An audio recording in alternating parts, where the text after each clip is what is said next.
Hello and welcome to this episode of the Climate Economy from the Hindu. I am Kunal Shankar. E20 petrol, or the 20% ethanol that is now being mixed with petrol by Indian oil refiners nationwide, has been much in the news lately. While the government says ethanol blending achieves a range of goals, like bolstering farmers' incomes, reducing India's oil imports, thus saving crucial foreign currency reserves, its claim on cutting greenhouse gas emissions and benefits to the environment require closer scrutiny. Let's break down the issue at hand. The center announced in July that India had achieved the target to blend 20% ethanol per liter of fuel 5 years ahead of its target under the National Policy on Biofuels. In a press note, the Minister for Petroleum and Natural Gas, Hardeep Singh Puri, said ethanol blending in India rose from just 1.5% in 2014 to 20% in 2025 on the back of the government's strong fiscal incentives to the sugarcane industry. But how are vehicle owners reacting to this change? The Petroleum Ministry says this change has helped India reduce carbon dioxide emissions by 700 lakh tons, contributing to climate change goals. But vehicle owners in India seem to be unhappy. According to a recent survey by local circles, 2 in 3 petrol vehicle owners are against the government's move to mandate sale of E20 petrol. Only 12% of those surveyed are in favor of the switch. Those opposing the move cited a drop in mileage and increased maintenance costs and urged the government to allow them to choose the type of fuel. Now, vehicles sold in India since 2023 come with E20 stickers, meaning the vehicle you buy can run smoothly on fuel that has 20% of blended ethanol. But what happens to vehicles that were bought before 2023?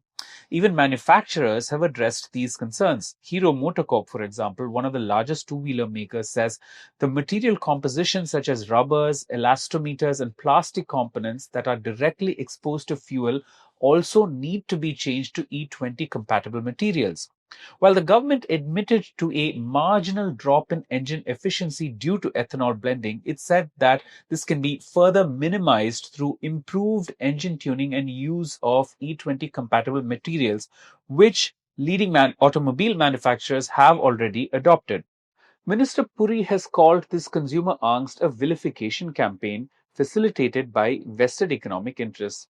While the center attempts firefighting this backlash, its own think tank, Niti Aayog, seems to have foreseen such problems 5 years ago.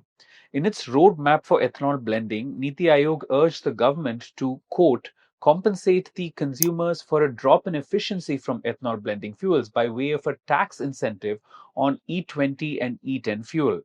Now, let's look at ethanol blending's impact on agriculture. The shift to ethanol blending has benefited sugarcane farmers surely, who often suffer from unfair prices and unpaid dues from sugar mills. Sugarcane based ethanol supply has grown from a meager 40 crore litres in financial year 2014 to nearly 670 crore litres in financial year 2024, a 16-time rise in a decade. This is derived from about 19% of India's total sugar output. The government says it has paid over 1.2 lakh crores to farmers since financial year 2015. But just how environmentally friendly is India's dependence on sugarcane for ethanol?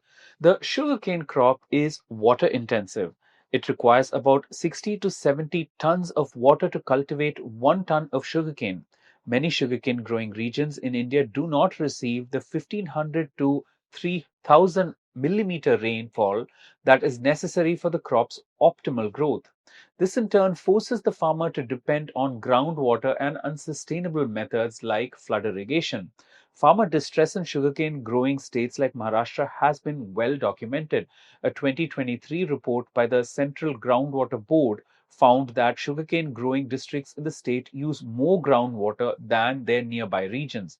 Unsustainable agriculture is also the key reason driving land degradation in India. Desertification and Land Degradation Atlas of India 2021 found that almost 30% of India's land is degraded. This water intensive nature of sugarcane and the impact it will have on the country's groundwater reserves at a time of extreme weather seems to be missing from this whole debate on ethanol blending. The government, however, is looking to address this dependence on sugarcane by allowing ethanol production from rice and corn. For the current ethanol supply year, the Food Corporation of India has allocated a record 5.2 million metric tons, which is about 3.6% of rice to produce ethanol. This is a sharp jump from less than 3,000 tons allocated last year. Not just rice, a large amount of corn grown in the country is also being used to produce ethanol. In 2024-25, over 34% of the country's total maize production of 390 lakh tons is expected to be diverted for ethanol production. This diversion has forced us to import the crop, in fact, in large numbers. About 9.7 lakh tons of corn was imported during 2024-25, a six-fold increase over the previous year's 1.37 lakh tons. The World Resources Institute, the Washington, D.C. based think tank, has warned that bioenergy must not be produced on land that is dedicated to food crops or forests, because our current global land use is already stretched, with more than 75% of vegetated land used for agriculture, grazing, or wood harvest. While ethanol industry groups like the Renewable Fuels Association accuse WRI of relying on hypothetical scenarios rather than actual data, arguing that historical trends show that crop demand, including for biofuels, has been met through improved productivity on existing land rather than land expansion. Well, despite the government's push to diversify ethanol sources, farmers seem to be betting on sugarcane being given the assurance of price certainty under the fair and remunerative price regime. Area under cultivation of sugarcane for this current sugar marketing season commencing on October 1st is estimated to be 57.24 lakh hectares compared with 57.11 lakh hectares from the last season. While this rise is marginal, an analysis by the OECD FAO, the UN body, says 22%, that is more than a fifth of India's sugarcane, will be used for ethanol production by 2034. It is therefore not surprising that an industry body like the Indian Sugar and Bioenergies Manufacturers Association, or ISMA, backed the central government. In a press note recently, it said the ethanol blending program has emerged as a game changer for over 5 crore sugarcane farmers across India. More than 1.18 lakh crore has been transferred to farmers through the ethanol ecosystem. This improves the financial health of sugar mills, ensures timely payments to farmers, and helps them manage excess sugar inventories, ultimately stabilizing sugar prices and protecting farmers' incomes, ISMA said. ISMA, while saying this, cited Brazil's example, saying South America's biggest economy uses ethanol blends ranging from 20% to even 100% without reports of widespread vehicle issues. Now, let's talk about the threat of the US tariffs. The Trump administration's opposition to India's oil trade with Russia has been widely reported already, but the US is also pushing India to relax restrictions to its ethanol imports. A US government report noted India's policy as a significant trade barrier. Any relaxation could potentially undermine years of investment and capacity building in ethanol production.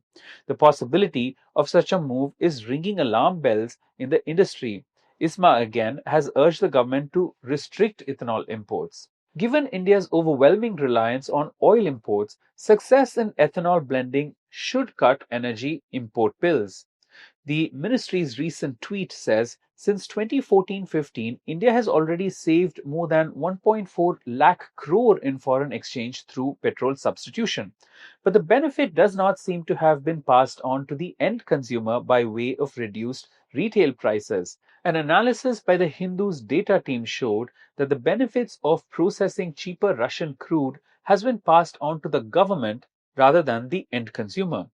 Coal India Limited, Oil and Natural Gas Corporation, Indian Oil Corporation, Bharat Petroleum Corporation, and Gas Authority of India Limited collectively contributed 1.27 lakh crore or 42.3% of the total 3 lakh dividends, 3 lakh crore dividends that the center received from non-banking public sector enterprises between the financial years 2021 and 2025. The data also shows that the two directly owned public sector oil marketing companies, IOC and BPCL, together saw a 255% rise in their dividend payouts to the government since 2022-23 and a 65% decrease in oil prices. However, they only passed on a mere 2% decrease in petrol prices to the public. Now, what's the impact of ethanol substitution on decarbonizing transport? Let's come to that. Ethanol blending success risks diverting policy focus away from hastening the transition to electric vehicles.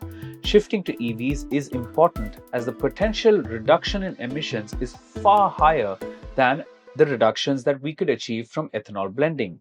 Success of cities like Beijing in cutting air pollution is mainly due to the rapid adoption of EVs. Of course, the switch has to be backed by renewable energy rather than coal to aid in decarbonizing transport. Adoption of EVs has been increasing in India, but has been much slower than in other large economies like the United States, EU, and China.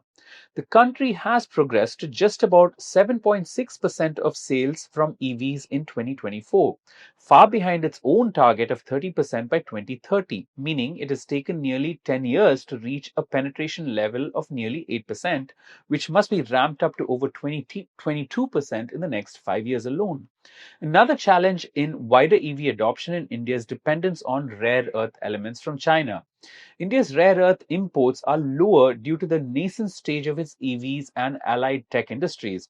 According to data tabled by the Ministry of Mines in April in Parliament, before China's export curbs were imposed, only 2,270 tons of rare earth elements and compounds of rare earth elements were brought into the country in financial year 2024.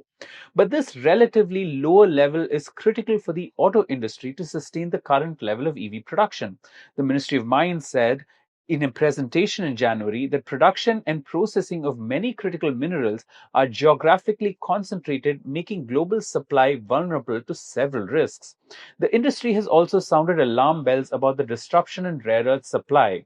India's largest car maker, Maruti Suzuki, reduced its near-term production targets of its new EV, e-Vitara, attributing it to delays in receiving rare earth magnets. Bajaj Auto has warned of a possible production halt in August, calling it a potential zero month for its electric scooters. Tata Motors and Mahindra are also bracing themselves for disruptions. CRISIL Ratings, a ratings agency, said rare earth magnets, low in cost but critical in function, could emerge as a key supply side risk for India's automotive sector if China's export restrictions and delays in shipment clearances persist. Its senior director Anuj Sethi said the supply squeeze comes just as the auto sector is preparing for aggressive EV rollouts. The recent détente in bilateral relations with China might help the industry to address this crisis in the short term. The center is engaged in diplomacy with Beijing to address the rare earth supply crunch. In response to the Right to Information application from the Hindu, the Indian embassy in Beijing listed germanium as the only element mentioned in grievances from Indian industry players regarding China's export restrictions of rare earth elements. Germanium, however, is not listed as an REE, a category that includes 17 heavy metals that China has a practical monopoly in refining. Going forward, there is uncertainty on whether the government wants to push ahead with ethanol blending beyond 20%. While Minister Puri said the government will push for blending beyond 20%, the centre in March said that there is no decision on this yet. You might have gathered by now the wide impact of the shift to ethanol blending. For this transition to succeed without unintended costs, vehicle owners' concerns must be addressed. India must also balance its environmental goals while ensuring farmers are not left behind and left at the mercy of market forces and global trade that is vulnerable to geopolitical ambitions. And that's all we have on this episode of The Climate Economy. If you like this video and would like to hear more about how climate change is reshaping our economies, do hit the bell icon on the Hindu's YouTube channel and do write to us, or in fact, better still, send us a video recording of your questions to climateeconomy@thehindu.co.in, and we'll do our best to feature them and get them answered. Bye for now.